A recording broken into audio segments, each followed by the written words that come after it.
Hello. तो आज देखो हमारा जो टॉपिक है वो है किसी फर्म का संतुलन, कि कोई फर्म संतुलन की अवस्था में कब आएगी। तो देखो फर्म संतुलन का मतलब है कि एक तो देखो फर्म को प्राप्त होने वाला रेवेन्यू होता है, एक फर्म की लगने वाली लागत होती है। तो जहां दोनों क्या करते हैं, आपस में एक दूसरे को प्रतिषेध करते हैं या काटते हैं या संतुलन में होते हैं, तो उसको ही किसी फर्म का संतुलन बिंदु कहा जाता है। अब देखो कि भाई जैसे कि आप साम्यावस्था की बात करते हो, आप संतुलन की बात करते हो, तो एक फर्म ये चाहती है हमेशा से ही कि उस फर्म को उस साम्यावस्था में मैक्सिमम प्रॉफिट हो या अधिकतम लाभ की स्थिति हो। एक फर्म हमेशा यही चाहेगी कि वो जो भी जिस भी वस्तु का उत्पादन कर रही है उस वस्तु में उसको मैक्सिमम प्रॉफिट प्राप्त हो।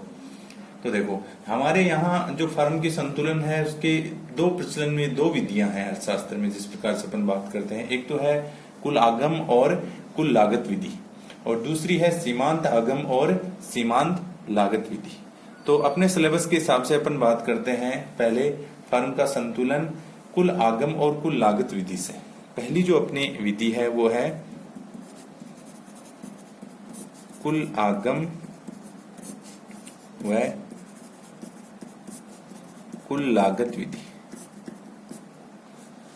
कि किसी फर्म को कुल आगम तो कितना प्राप्त होता है और उसकी उस वस्तु के उत्पादन में लगने वाली लागतें कितनी है, उस हिसाब से उस फर्म का संतुलन बिंदु ज्ञात किया जाता है। या उस फर्म को कहने की बात यह है कि उस फर्म को वो कौन सी स्थिति में है, वो फर्म लाभ की स्थिति में है, सामान्य लाभ है या फिर हानि की स्थिति में है। तो देखो जब अपन बात करते हैं इस विधि से किसी फर्म के संतुलन की कुल आगम व कुल लागत विधि से, तो हमें पता होना चाहिए कि हमारी टोटल कॉस्ट कितनी है और हमें प्राप्त होने वाला टोटल रेवेन्यू कितना है। देखो इसके लिए अपन एक डायग्राम दिया हुआ है, उस डायग्राम के हिसाब से पढ़ते हैं, अच्छे से समझ में आएगा। ये अपने दोनों एक्सेस है, एक्स एक्सेस और वाई एक्सेस। अब देखो पहले अपन टीसी वक्र बनाते हैं, उस फर्म का टीसी वक्र अर्थात कुल लागत वक्र। ये है फर्म का टीसी वक्र। अब अपन बनाते हैं उस फर्म का टीआर वक्र, कल अपन ने पढ़ा था कुल आगम वाले चैप्टर में।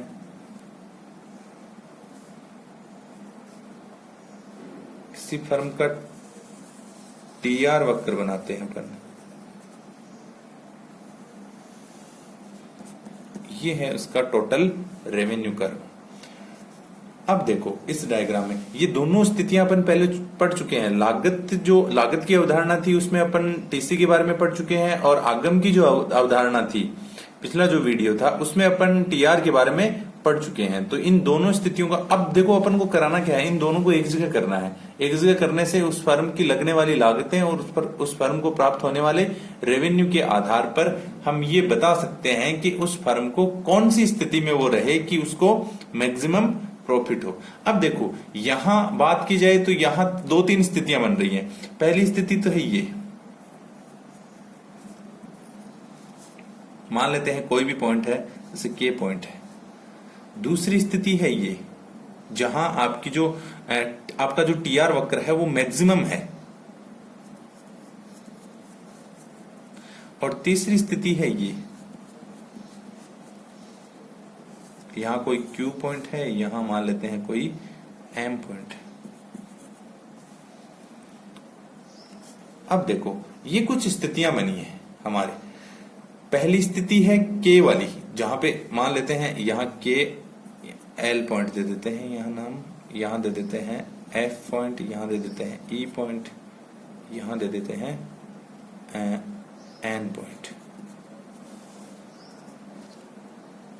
अब देखो इस डायग्राम के माध्यम से यह आसानी से समझा जा सकता है कि कुल आगम और कुल लागत विधि से कोई फर्म कौन सी स्थिति में कहां पे संतुलन में होगी, या फर्म कहां उत्पादन करना चाहेगी जिससे उसको क्या प्राप्त हो, जिससे उस फर्म को मैक्सिमम प्रॉफिट प्राप्त हो। भाई एक फर्म है वो उत्पादन इसी उद्देश्य से करती है कि उस फर्म को मैक्सिमम प्रॉफिट प्राप्त हो, ज्यादा से ज्यादा लाभ कमाने के उद्देश्य से ही एक फर्म बाजार में आती है।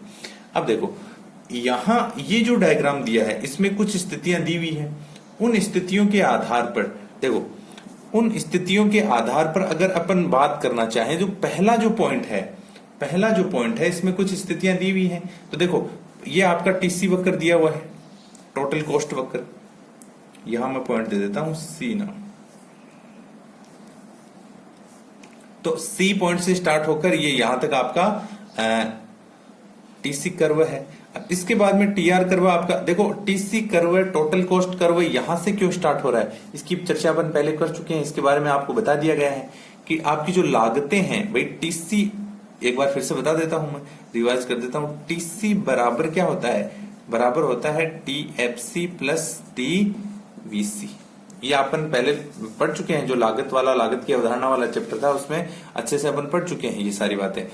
टीएफसी क्या होती है, टीवीसी क्या होती है, टीसी क्या होती है। तो ये जो भाई कई बार ये कंफ्यूजन हो जाता है कि जी या फिर कई बार क्या होता है कि अपन यहीं से टीसी वक्र बना देते हैं, जो ओ पॉइंट है ना, 0 पॉइंट है, वहीं से अपन क्या करते हैं टीसी वक्र बना देते हैं, जो कि सर्वथा गलत है। क्योंकि यहां से बनाने का मतलब एक स्थिति में भाई जब उत्पादन 0 है तो आपकी लागत भी इसका मतलब क्या है 0 है, पर ऐसा वास्तव में होता नहीं है। क्योंकि जो फिक्स कॉस्ट है, जो आपकी कुल स्थिर लागतें हैं, वो चाहे आप उत्पादन करो या नहीं करो, वो कुछ ना कुछ लगी हुई होती है। इसलिए ये टीसी वक्र यहां से वाई एक्सिस के, मतलब वाई एक्सिस के कुछ ऊपर से स्टार्ट होता है, ना कि 0 से स्टार्ट होता है, इसलिए ये यहां से बना है। जबकि आपका जो टीआर वक्र है वो आपका 0 से या ओ पॉइंट से स्टार्ट होगा, क्योंकि टीआर का मतलब है टोटल रेवेन्यू आपको प्राप्त होने वाला, और टोटल रेवेन्यू हमेशा 0 से प्राप्त होगा। आप और कब प्राप्त होगा, जब आप उत्पादन करोगे तब आप कुछ बेचोगे। जब आप उत्पादन करोगे तो उत्पादन आप 0 से स्टार्ट करोगे, तो 0 से उत्पादन स्टार्ट करोगे तो आप कुछ बेच पाओगे तो आपका टीआर वक्र स्टार्ट हो पाएगा। और फिर वो बढ़ता है, फिर वो गिरता है, वो अलग बात है। ठीक है, तो देखो इस चित्र में देखो ये जो डायग्राम है इसमें दिया है कि एक्स एक्सिस पर यहां तो मात्रा, हमेशा उत्पादन मात्रा होती है यहां पर, और वाई एक्सिस पर यहां अपन ने ली है, एक तो टीसी को लिया है, एक अपन ने टीआर को लिया है। दो स्थितियां ली है अपन, एक टीसी वक्र है, एक अपना टीआर वक्र है, दो चीजें हैं। अब देखो जब अपन प्रारंभ में उत्पादन स्टार्ट करते हैं तो उत्पादन मात्रा यहां 0 है, परंतु उत्पादन मात्रा 0 है परंतु टीसी वक्र कुछ न कुछ है, अर्थात आपकी लागतें कुछ न कुछ लग रही है। इसका मतलब अगर यहां इस स्थिति की बात की जाए, ओ पॉइंट की बात की जाए, तो यहां एक फर्म को क्या हो रहा है, एक फर्म को हानि हो रही है। यहां एक फर्म हानि में है, क्योंकि देखो उसकी इतनी लागतें तो लग रही है, अर्थात उसका देखो लागत जो कर्व है, टोटल कॉस्ट कर्व है, वो इतना ऊपर है, और उसका जो आगम कर्व है वो यहां तक एल पॉइंट तक, या अपन बात करें उत्पादन की तो ओके, अगर वो उत्पादन करता है तब तक उसका जो उत्पादन है उससे उसको जो रेवेन्यू प्राप्त हो रहा है वो उतना नहीं प्राप्त हो रहा है जितनी उसकी लागतें लग रही है।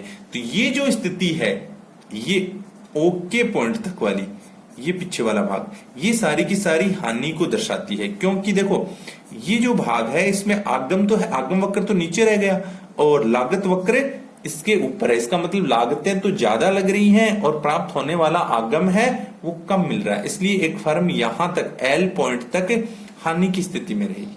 अब देखो इसके आगे अगर अपन बात करें उत्पादन, वो एक फर्म उत्पादन बढ़ाती है, इसके आगे वो उत्पादन और करती है, तो उत्पादन करती है तो उत्पादन इस इधर अपने एक्स एक्सिस पे लिया है, उत्पादन इधर बढ़ेगा। तो अगर एक फर्म उत्पादन को बढ़ाएगी तो धीरे धीरे क्या होगा उसका, देखो जब टीआर वक्र ऊपर जा रहा है तो टीआर वक्र बढ़ेगा, टीआर वक्र बढ़ेगा और उसका जो लागत कर्व है, टोटल कॉस्ट या कुल लागत कर्व है, उससे टीआर कर्व ऊपर चला जाएगा। तो यहां एक फर्म को क्या हो रहा है, यहां देखो टीआर कर्व ऊपर है, अर्थात उसको जो प्राप्त होने वाला रेवेन्यू है वो तो ज्यादा मिल रहा है और एक फर्म की लागतें कम लग रही है। तो यहां से ऊपर जब जब फर्म जाएगी, यहां से ऊपर जाने का मतलब है जो जो वो उत्पादन बढ़ाएगी तो उसका टीआर वक्र बढ़ता हुआ होगा, और एक स्थिति ऐसी आएगी कि वो मैक्सिमम ई पॉइंट तक वो क्या चला जाएगा, अधिकतम हो जाएगा, अर्थात उसका जो टोटल रेवेन्यू है वो यहां तक मैक्सिमम है। जब वो एक फर्म क्या करती है, ओक्यू तक वो उत्पादन करती है, तब तक उसका टीआर कर्व अर्थात कुल आगम बढ़ता हुआ होता है। अब देखो यहां एक फर्म को लाभ हो रहा है, ये लाभ की स्थिति है क्योंकि मिलने वाला रेवेन्यू ज्यादा है लगने वाली कॉस्ट या लागत से। परंतु अब देखो क्या वो यही उत्पादन रोक दे, वो यहां उत्पादन नहीं रोके। क्यों? क्योंकि देखो आगे की जो स्थिति है उसमें ठीक है टीआर कर्व आपका नेगेटिव स्लोप ले रहा है, धीरे धीरे क्या हो रहा है, नीचे आ रहा है, गिर रहा है, परंतु यहां भी क्या है, यहां भी स्थिति ये है कि आपके टीसी कर्व जो आपकी लागत कर्व है उससे क्या है, टीआर कर्व अभी भी ऊपर बना हुआ है, अर्थात अधिक है। तो जहां टीआर टीसी से ज्यादा होगा, भाई लाभ क्या होता है, लाभ बराबर क्या होता है, टीआर और टीसी का अंतर, टीआर और टीसी का जो डिफरेंस होता है उसको अपन लाभ में काउंट करते हैं। तो अगर आपका टीआर पॉजिटिव होगा, इससे ज्यादा होगा, कहने का मतलब है टीसी से टीआर अधिक होगा तो फर्म को लाभ होगा। देखो इस स्थिति में यही हो रहा है, आपका टीआर कर्व यहां तक एन पॉइंट तक, या अपन बात करें उत्पादन की तो ओएम तक जब फर्म उत्पादन करती है तब तक उसका जो टीआर है वो टीसी से क्या है, ज्यादा है। तो ज्यादा होने का मतलब फर्म को अभी भी क्या हो रहा है, लाभ हो रहा है, अर्थात उसका टीआर उसके लगने वाली लागतों से ज्यादा है। तो देखो एक स्थिति तो ये हो गई यहां तक ओक्यू तक, दूसरी स्थिति हो गई ओके तक, दूसरी स्थिति हो गई ओक्यू तक, ओक्यू तक। तो देखो यहां भी एक, यहां तक एक फर्म को क्या हो रहा है, मैक्सिमम लाभ हो रहा है, क्योंकि यहां तक उसका टीआर कर्व बढ़ता हुआ था, उसकी लागतें तो कांस्टेंट एक स्थिर दर से ही बढ़ रही हैं। एक पॉजिटिव स्लोप लिए हुए वक्र है परंतु वो क्या है, कांस्टेंट है, तो उसकी लागतें यहां तक तो एक स्थिर दर से बढ़ती हुई है, परंतु उसका टीआर कर्व अधिक तेज गति से बढ़ता हुआ है, ई बिंदु तक मैक्सिमम हो रहा है। और अब देखो अगर फर्म इसके आगे भी उत्पादन करती है, अर्थात देखो जब अपन ने बात की देखो इन स्थितियों को अपन अलग अलग बांट लेते हैं। अगर एक फर्म OQ तक उत्पादन करती है, OQ तक जब उसका उत्पादन होता है तब उसकी TC ज्यादा है TR से, तो फर्म को क्या हो रही है, फर्म को हानि की स्थिति में होगी। यहां तक OQ तक जब उत्पादन करती है तो देखो OQ से पहले पहले ये हानि वाले भाग को दर्शाता है, तो यहां आपकी लागतें ज्यादा हैं और आपको प्राप्त होने वाला रेवेन्यू कम है। अब इसके आगे यहां से लेकर अर्थात OQ उत्पादन से आगे अगर वो उत्पादन करती है, इससे आगे जब उत्पादन बढ़ता है और कहां तक बढ़ता है, OM तक, OM तक जब वो उत्पादन करती है तो एक फर्म को लाभ होता है OM तक, ये उत्पादन है। उत्पादन अगर OM तक करती है तो क्या होता है, आपका TR ज्यादा है TC से, तो जब TR ज्यादा होगा TC से तो एक फर्म को क्या होगा, लाभ। अगर इसके आगे फर्म M जो OM उत्पादन है, अगर इसके आगे भी एक फर्म उत्पादन करना चाहे, अगर वो उत्पादन करे तो फर्म को वापस क्या होगा, वापस फर्म को हानि होगी। हानि इसलिए होगी क्योंकि यहां इस स्थिति में अर्थात OM से आगे क्या होगा, आपका जो TC वक्र है वो ज्यादा है आपके TR से। यहां देखो डायग्राम में TR वक्र वापस नीचे आ रहा है, यहां धीरे धीरे देखो TR नीचे हो गई, इसका मतलब ये TR कम है और TC तो वैसे ही उसी गति से बढ़ रही है। तो यहां स्पष्ट हो रहा है चित्र में देखने से, तो TC वक्र ऊपर है, TR वक्र नीचे है, तो यहां एक फर्म को वापस क्या होगी, हानि की स्थिति में होगी फर्म।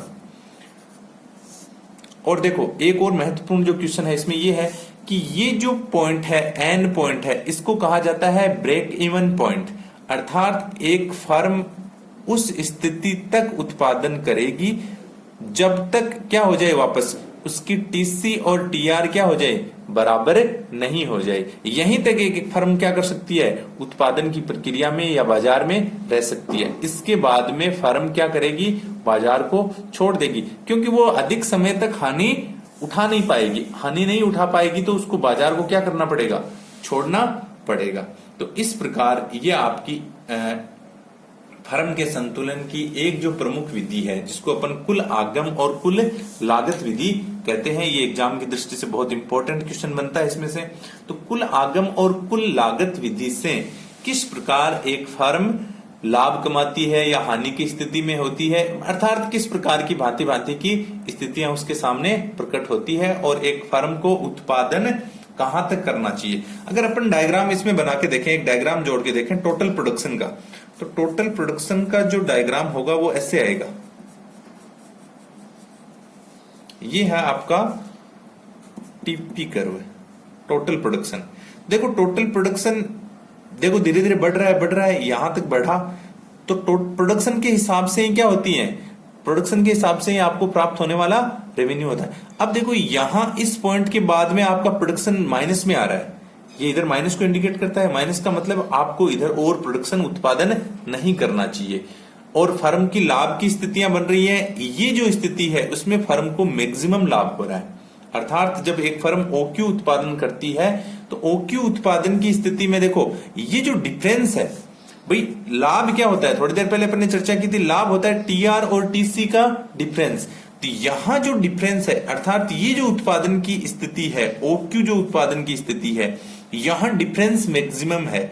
आपकी टीसी और टीआर के बीच में जो डिफरेंस है वो मैक्सिमम है। ये देखो ये लाइन जो लगाई हुई है, इस लाइन से ये स्पष्ट हो रहा है। बाकी और जगह लाइन होगी वो छोटी होगी, अर्थात यहां उस फर्म को प्राप्त होने वाला रेवेन्यू तो बहुत ज्यादा है और उसकी लागत कम है।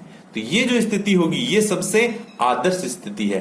परंतु फर्म को लाभ यहां तक होता है, ओएम तक जब फर्म उत्पादन करती है तब तक वो फर्म लाभ की स्थिति में ही रहती है, क्योंकि उसकी टीसी है वो टीआर से क्या है, कम है। टीआर उसका यहां तक क्या है, टीसी से ऊपर है। तो एक फर्म क्या करेगी, लाभ प्राप्त करती रहेगी और उसका